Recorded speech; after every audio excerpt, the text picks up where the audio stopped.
Jika Anda ingin membangun reaktor fusi, 10 tahun yang lalu logikanya sederhana. Buatlah benar-benar besar. Semakin besar mesinnya, semakin besar volume plasmanya, dan semakin mudah untuk menahan gas yang sangat panas cukup lama agar dapat mencapai fusi yang berkelanjutan. Itulah sebabnya dunia menggelontorkan miliaran dolar ke ITER, sebuah proyek yang platform konstruksi utamanya begitu besar, hingga memakan ruang seluas 60 lapangan sepak bola yang saya kira sama dengan 60 lapangan football Amerika, tapi saya tidak yakin. Tapi kemudian datang sekelompok orang dari MIT yang pada dasarnya berkata, bagaimana jika ukuran bukanlah jawabannya? Bagaimana jika kita melakukan sesuatu yang lain? Dan proposal mereka adalah sebuah mesin bernama Spark yang ukurannya hampir seukuran sebuah ruangan saja. Dan mereka mengklaim bahwa mesin ini bisa menghasilkan surplus energi dari fusi, sesuatu yang bahkan monster raksasa ITER belum bisa capai. Kedengarannya hampir tidak masuk akal. Selama beberapa dekade, setiap model fusi mengatakan bahwa Anda membutuhkan medan magnet yang sangat besar, kumparan super dingin sepanjang kilometer, dan lapisan pelindung setebal gunung. Tapi Spark tidak punya semua itu. Ukurannya kecil, cepat dibangun, dan ada kemungkinan ini bisa berhasil. Kuncinya ada pada magnet yang mereka gunakan, lihat saja. Generasi baru konduktor suhu tinggi yang cukup kuat untuk memperkecil seluruh reaktor fusi tanpa mengubah fisika dasarnya. Jika MIT benar, mesin kecil ini bisa membuka jalan yang membuat ITER menjadi usang bahkan sebelum dinyalakan. Dan itulah yang sedang dipertaruhkan oleh tim di MIT. Fusi terdengar sederhana saat diucapkan. Ambil dua atom ringan, biasanya bentuk hidrogen, satukan dengan cukup kuat dan Anda akan mendapatkan ledakan energi. Ini adalah proses yang sama yang menggerakkan matahari, yang membuatnya terasa hampir puitis. Bayangkan saja kemampuan untuk menciptakan bintang kecil di bumi. Tapi kenyataannya, bintang-bintang punya keunggulan besar. Mereka punya gravitasi yang sangat besar karena ukurannya memang sangat besar. Mereka punya gravitasi yang cukup untuk menekan materi hingga jutaan atmosfer tekanan, sampai atom-atomnya tidak bisa lagi menahan diri untuk bergabung. Kita tidak punya kekuatan seperti itu. Jadi kita harus mencari cara lain untuk mendapatkan hasil yang sama. Dalam kasus kita menggunakan panas dalam jumlah yang sangat besar. Dan kita bicara soal suhu sekitar 100 juta derajat Celcius. Itu 6 kali lebih panas daripada inti matahari. Dan ketika kamu mencoba menahan sesuatu yang sepanas itu di dalam mesin yang terbuat dari logam, itu seperti mencoba menahan agar-agar di dalam kandang yang terbuat dari karet gelang. Ia ingin keluar ke segala arah. Jadi, para fisikawan menemukan solusi alternatif. Magnet. Magnet yang benar-benar kuat dan sangat bertenaga. Mereka memutar dan menahan plasma, campuran partikel bermuatan super itu, ke dalam bentuk yang tidak pernah menyentuh dinding. Dan idenya menjadi, semakin besar reaktornya, semakin lama kamu bisa menjaga plasma itu tetap stabil. Disitulah hukum dan kriteria itu berlaku. Ini semacam resep untuk fusi, dan menurut resep itu, kamu membutuhkan 3 bahan dengan keseimbangan yang tepat. Suhu, kepadatan, dan waktu penahanan. Kamu bisa meningkatkan salah satu dari mereka agar fusi bisa terjadi. Tapi jika waktu penahanan singkat, kamu harus membuat 2 lainnya menjadi ekstrim. Itulah sebabnya, selama beberapa dekade, satu-satunya jawabannya adalah membuat reaktor menjadi sangat besar. Itulah sebabnya kita akhirnya memiliki ITER, sebuah tokamak berbentuk donat raksasa yang sedang dirakit di Prancis Selatan. Tingginya lebih dari 30 meter, beratnya setara dengan 3 menara Eiffel, dan ketika selesai, itu akan menjadi salah satu mesin paling kompleks yang pernah dibuat. Logikanya, dengan volume yang lebih besar dan waktu penahanan yang lebih lama, peluang untuk mencapai titik impas yang sulit dicapai semakin tinggi, yaitu ketika fusi menghasilkan lebih banyak energi daripada yang dibutuhkan. Tapi masalahnya, seiring perangkat fusi menjadi lebih besar, mereka juga menjadi lebih lambat, lebih mahal, dan lebih sulit untuk dibangun. Proyek-proyek yang awalnya direncanakan selesai dalam 5 tahun, kini berjalan hingga 30 tahun tanpa tanda-tanda akan selesai. Jika Anda melihat ke belakang, sejarah fusi lebih mirip seperti siklus harapan dan frustrasi. Pada tahun 1950-an, ada perangkat Zepp-Pinch, upaya pertama untuk memampatkan plasma dengan arus listrik. Perangkat-perangkat itu menghasilkan banyak antusiasme, tapi juga banyak ketidakstabilan. Plasma akan berputar, melengkung, dan keluar sehingga menggagalkan penahanan plasma. Lalu muncullah tokamak, yang ditemukan oleh ilmuwan Soviet pada tahun 1960-an. Mesin-mesin berbentuk torus ini akhirnya memberikan para ilmuwan sesuatu yang bisa mereka gunakan. Dan pada tahun 1970-an, semua orang berpikir bahwa kita hanya 30 tahun lagi dari fusi yang praktis. Lalu tahun 90-an pun tiba, dan fusi itu masih saja. 30 tahun lagi. Pada tahun 2010-an, ceritanya pun sama. Leluconnya pun jadi. Fusi selalu 30 tahun lagi, tidak peduli kapanpun Anda bertanya. Dan jujur saja, Anda bisa melihat alasannya. Reaktor fusi menjadi lebih besar, lebih berat, dan lebih mahal, tapi fisikanya tidak menjadi lebih mudah. Menjaga plasma tetap stabil selama beberapa detik saja sudah merupakan sebuah kemenangan. Namun, membuatnya bisa bertahan sendiri, disitulah masalahnya. Tapi kemudian, dalam satu dekade terakhir, alih-alih bertanya, seberapa besar kita harus membuatnya agar bisa menahan plasma, beberapa ilmuwan mulai bertanya, bagaimana jika kita bisa membuatnya lebih kecil? Dan pertanyaan itu terdengar naif pada awalnya, seperti menyarankan Anda bisa membuat mesin jet dari pengering rambut. Tapi sebenarnya tidak seaneh kedengarannya.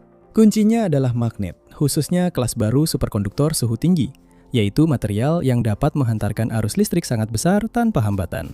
Magnet superkonduktor tradisional seperti yang digunakan ITER harus didinginkan dengan helium cair dan terbatas dalam seberapa besar medan magnet yang bisa mereka hasilkan, kira-kira sekitar 11 atau 12 Tesla.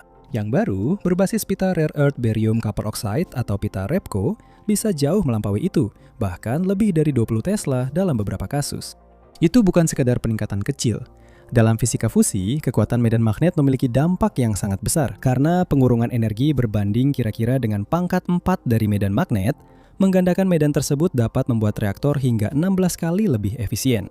Jadi tiba-tiba, Anda bisa mencapai kondisi yang sama dalam mesin yang ukurannya setengahnya. Dan begitulah Spark lahir.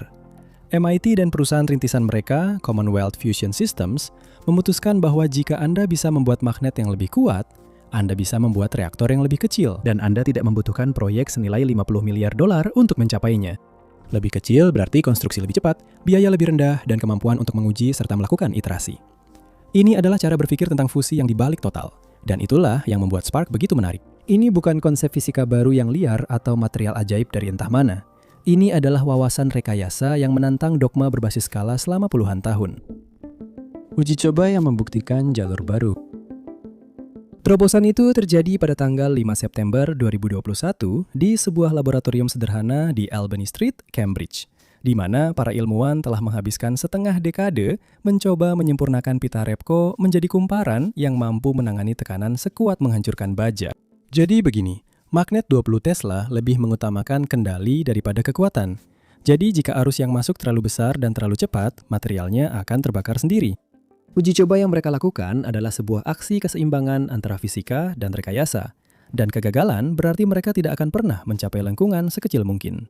Di ruang kontrol pagi itu, para insinyur menaikkan arus secara bertahap, satu langkah demi satu langkah. Dan saat magnet mulai berdengung, instrumen-instrumen memantau suhu, getaran, tegangan, apapun yang mungkin mengindikasikan ketidakstabilan. Dan kemudian itu terjadi. Tampilan data melewati ambang batas. 20 Tesla Dennis White, direktur PSFC, kemudian mengatakan bahwa ketika mereka mencapai tonggak itu, kutipannya, kamu bisa merasakan masa depan berubah. Dan dia tidak melebih-lebihkan. Ini adalah magnet terkuat dari jenisnya yang pernah dibuat, yang mampu memperkecil ukuran reaktor hingga 10 kali lipat sambil mempertahankan performa penahanan yang sama. Kamu harus ingat apa arti momen ini. Selama 70 tahun, keterbatasan terbesar fusi bukanlah secara teori.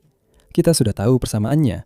Kita memahami bagaimana perilaku plasma setidaknya cukup baik untuk memodelkannya. Yang tidak kita miliki adalah kemampuan untuk benar-benar membangun sistem yang cukup ringkas dan efisien agar bisa digunakan secara praktis.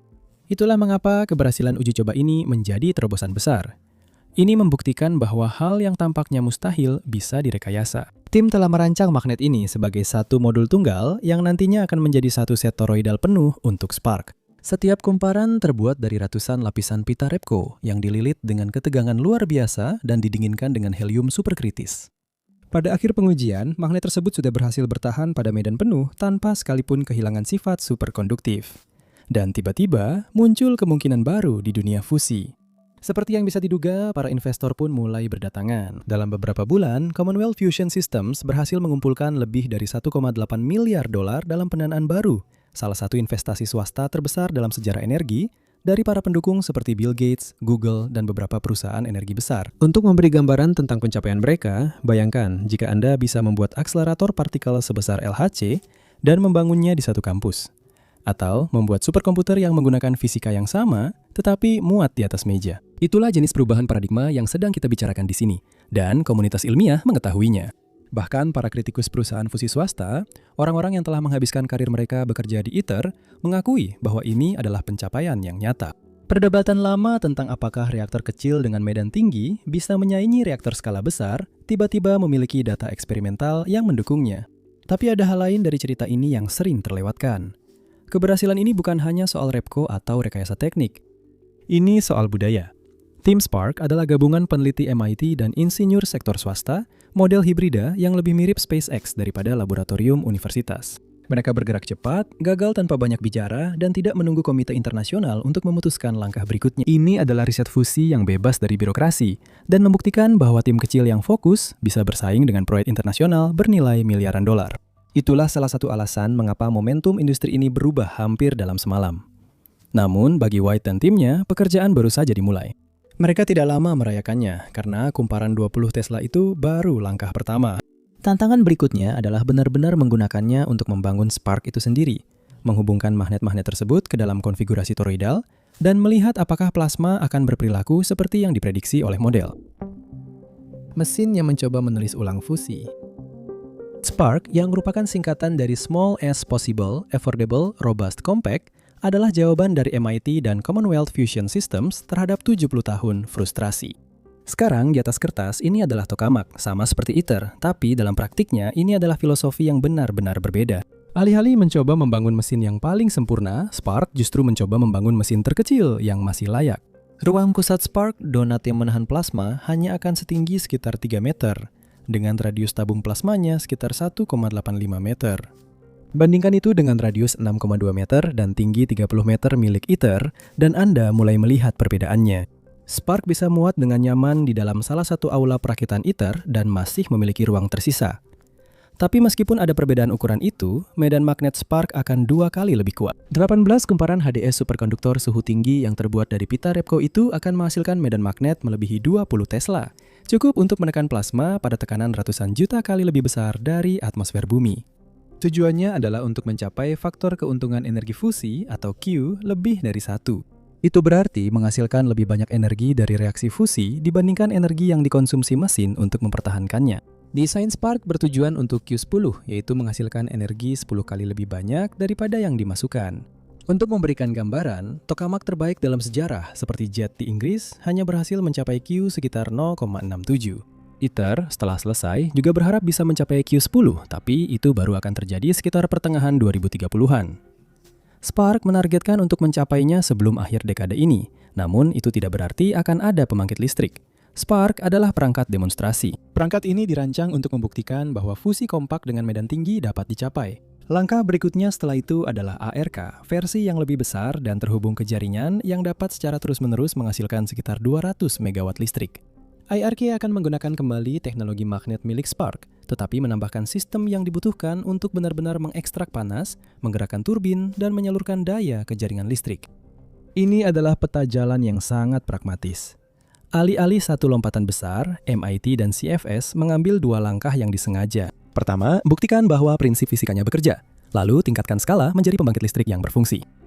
Dan mereka melakukannya dengan cepat. Konstruksi Spark dimulai pada tahun 2023 di Devens, Massachusetts, sebuah kawasan industri sekitar 1 jam dari Boston. Rencananya adalah menyelesaikan perakitan pada tahun 2025, mencapai plasma pertama sekitar tahun 2026, dan menargetkan demonstrasi energi bersih segera setelah itu. Jika itu terjadi, Spark bisa mengalahkan ITER untuk mencapai terobosan hampir 1 dekade lebih cepat dengan biaya yang jauh lebih kecil. ITER, kolaborasi ilmiah terbesar di dunia, melibatkan 35 negara dan biaya lebih dari 50 miliar dolar. Sebagai perbandingan, anggaran yang diperkirakan untuk Spark kurang dari 3 miliar, yang hampir seluruhnya dikumpulkan dari investor swasta. Secara teknis, Spark masih merupakan sebuah tokamak, yaitu ruang berbentuk torus di mana plasma dibentuk dan dikendalikan oleh kombinasi medan magnet, medan toroidal dari kumparan utama, dan medan poloidal dari sistem tambahan. Namun, hampir semua hal tentangnya telah dipikirkan ulang. Magnetnya bersifat modular, artinya setiap kumparan dapat dilepas atau diganti tanpa membongkar seluruh reaktor. Sebuah fitur kecil namun transformatif yang dapat menghemat waktu bertahun-tahun dalam perawatan. Sistem pendinginnya disederhanakan karena material HDS beroperasi pada suhu yang lebih tinggi, sekitar 20 Kelvin dibandingkan 4, sehingga memungkinkan penggunaan helium superkritis. Bahkan struktur itu sendiri lebih ringan dan lebih kompak. Artinya, versi di masa depan bisa dibangun lebih cepat, bahkan mungkin diproduksi massal. Hambatan di depan. Sekarang, di tengah semua kegembiraan, ada pemahaman diam-diam di antara orang-orang dekat Spark bahwa ini masih bisa gagal. Spark sedang mendorong batas-batas kendali. Plasmanya akan mencapai lebih dari 100 juta derajat Celcius, 10 kali lebih panas dari inti matahari, yang dikurung di dalam sangkar magnetik hanya beberapa meter lebarnya. Itu seperti memegang bintang mini di tanganmu dan berharap dindingnya tidak meleleh. Semakin kecil reaktornya, semakin sedikit ruang untuk kesalahan. Di ITER, ada ruang untuk menyerap fluktuasi dan mendistribusikan panas. Di Spark, sedikit goyangan pada plasma bisa berarti penghentian total. Setiap mikrodetik ketidakstabilan harus dikoreksi secara real-time dengan sistem kontrol yang bereaksi lebih cepat daripada persepsi manusia. Dan kemudian ada pertanyaan tentang daya tahan magnet. Superkonduktor suhu tinggi, Pita-Repco, adalah yang membuat Spark menjadi mungkin. Mereka dapat menghasilkan medan magnet hampir 2 kali lebih kuat daripada medan magnet ITER sambil tetap ringkas dan efisien. Tapi mereka belum pernah terkena lingkungan fusi yang sebenarnya sebelumnya. Biasanya, ketika deuterium dan tritium melebur, mereka melepaskan neutron berenergi tinggi yang menghantam dinding dan komponen reaktor. Seiring waktu, radiasi itu bisa merusak semua yang disentuhnya. Logam, isolasi, bahkan lapisan superkonduktor itu sendiri.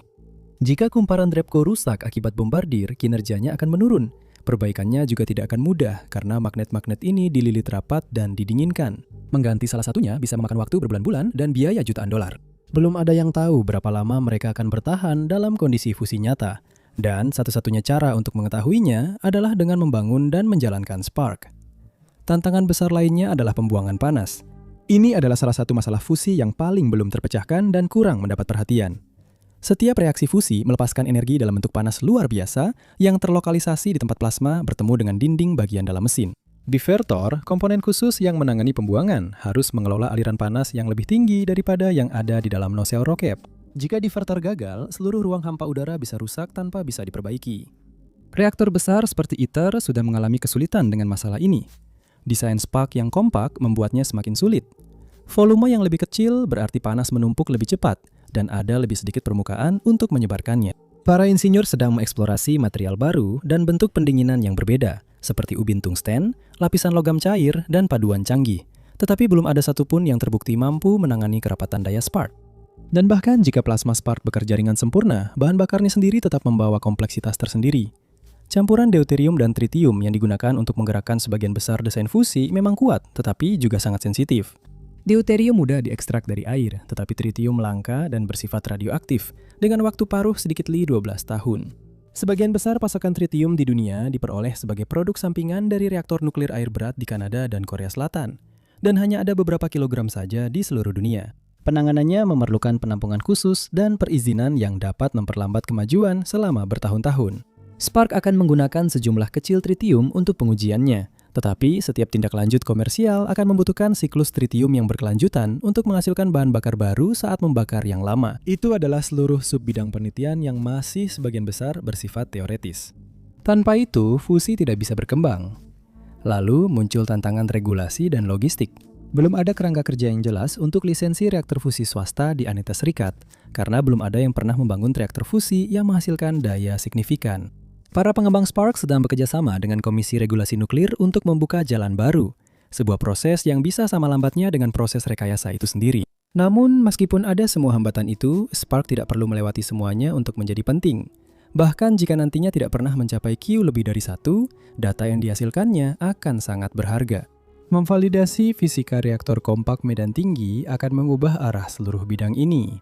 Itu akan membuktikan bahwa mesin yang lebih kecil dapat mencapai ambang energi yang telah sulit dicapai para ilmuwan selama 70 tahun. Jika Spark gagal, proyek ini masih bisa berhasil dalam hal-hal yang penting. Ini bisa mengonfirmasi model penahanan magnetik yang akan memandu desain ARC reaktor berikutnya. Ini bisa mengungkap secara tepat di mana kelelahan material terjadi, atau bagaimana membangun diverter yang lebih baik, atau bagaimana menstabilkan plasma dengan lebih efisien. Pelajaran-pelajaran seperti itulah yang memulai revolusi sesungguhnya. Orang-orang di Commonwealth Fusion Systems, mereka memahami hal ini lebih baik daripada siapapun. Banyak dari mereka telah menghabiskan karir mengejar proyek-proyek yang tidak pernah mencapai penyalaan. Mereka tahu bahwa sains itu lambat. Jadi, ketika mereka mengatakan Spark mungkin bisa mencapai energi neto, mereka tidak sedang mencoba untuk menyombongkan diri. Mereka mengajukan sebuah hipotesis yang akan membutuhkan bertahun-tahun untuk diuji, diperbaiki, dan didesain ulang agar bisa dibuktikan. Tim Spark tahu bahwa mereka sedang membangun sesuatu yang mungkin tidak berhasil. Tetapi mereka juga sedang membangun sesuatu yang harus dicoba. Setiap langkah maju, setiap pengujian, setiap kegagalan, setiap penyesuaian membawa mimpi itu sedikit lebih dekat ke kenyataan. Dan jika kenyataan itu terlihat seperti yang mereka kejar, bahkan hambatan di sepanjang jalan tidak akan terlalu berarti jika dilihat ke belakang. Karena perbedaan antara mustahil dan tak terelakkan selalu diukur dengan kegigihan.